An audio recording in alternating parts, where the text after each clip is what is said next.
Hello and welcome to Traditional Painting the Digital Way. This is where I use digital painting apps to teach traditional painting techniques.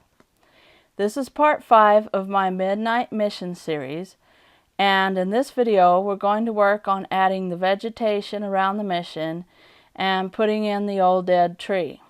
If you're following along with traditional materials, check out part 1 in this series, where I have a list of all the paint and canvas and brushes that I use.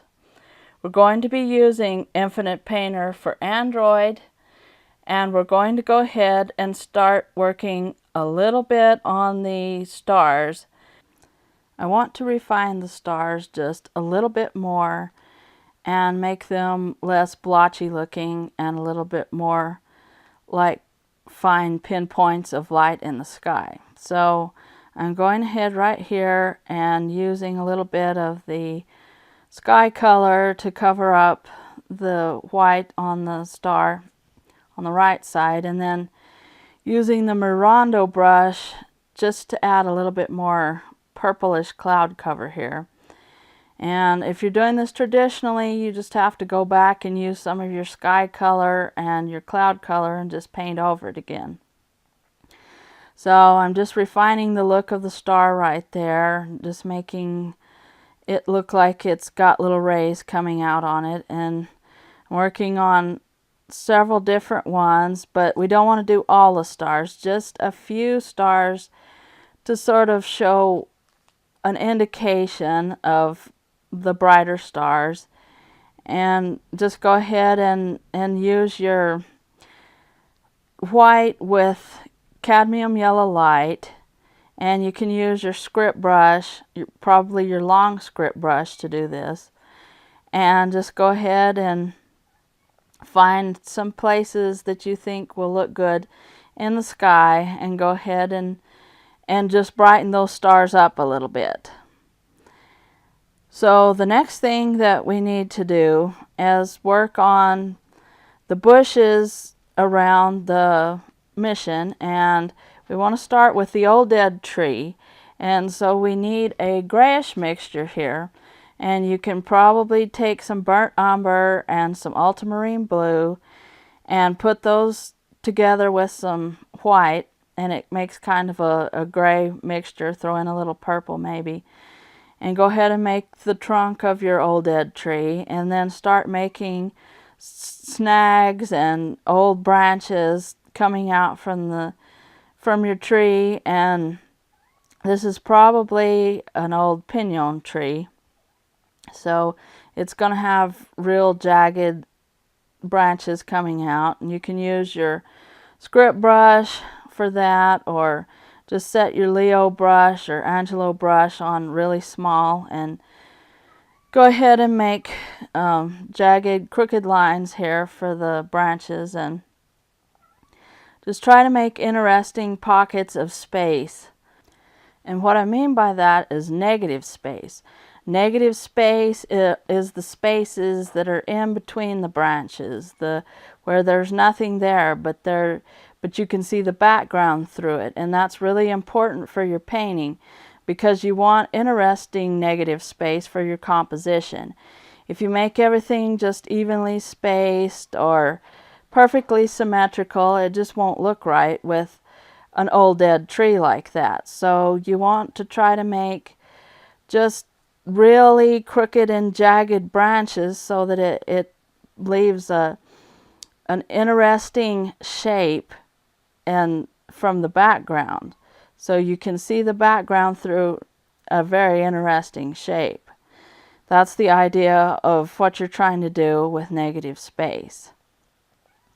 Then next I wanted to go ahead and try to add some bushes around the old mission, and I was experimenting with different kinds of brushes in Infinite Painter. But if you're doing this traditionally, just take your filbert brush or your number 10 bristle brush and tap the end of it on the canvas and use hooker's green with purple, and that will give you sort of a grayish green color. And just tap it on the canvas and it will make the bristles splay out a little bit, and you'll get sort of a fluffy, kind of a jagged edge. So that's what I was trying to figure out, which brush would give that to me in Infinite Painter. And you can use the watercolor brushes. The Lorraine brush or the Brandt brush will kind of give you that effect. And you can go ahead and add a little bit of dioxazine purple into it to give it a little bit of a shadow look. And so that's what I was trying to do here. And I wanted to add the bushes on the right side of the mission too, and not overwhelm the picture, but just add like there's clumps of bushes and vegetation sort of growing in the dirt in the front there, but not overwhelm it, because it would be kind of cleared off, because that would be where people would walk and things like that. So just kind of give some indications and use kind of a purplish color.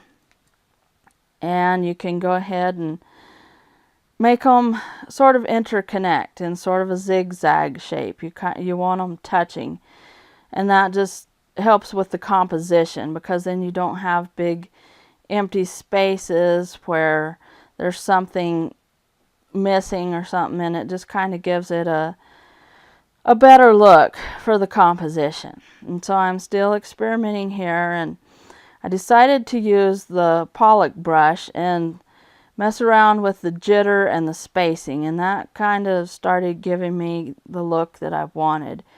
You want kind of a fuzzy, jagged look for the bushes that are there. There's all kinds of different brush there, and some of it is greasewood brush, some of it is a little juniper trees kind of coming up, and just a whole bunch of different kinds of vegetation there. And we don't want it real detailed or anything, but we're just trying to suggest that there's things growing in front of the mission. And here I'm sort of smudging it out a little bit, because we want to kind of bring the dirt up on the bottom of these bushes, and that just kind of smudges it out at the bottom, so it doesn't look like they're floating or they're just sitting on top of the dirt. So you want to go ahead and try to do that. And I'm blending it in a little bit around the old dead tree. That makes it look like it's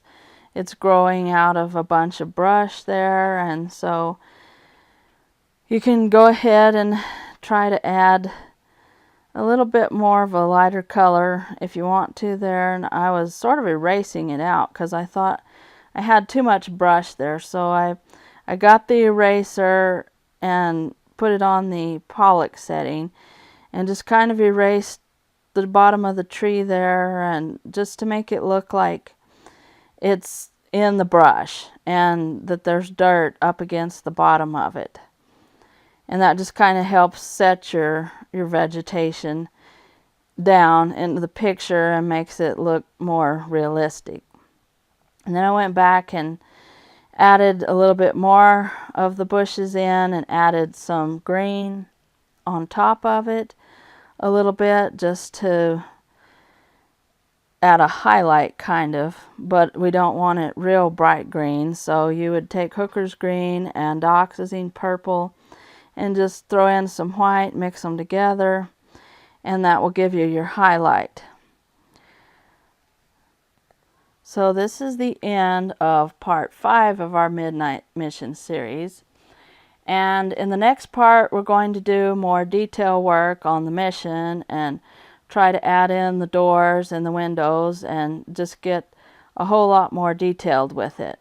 So thanks everybody for watching. Thank you so much for your support. If you have any questions, just leave them in the comments down below, and I will catch you later.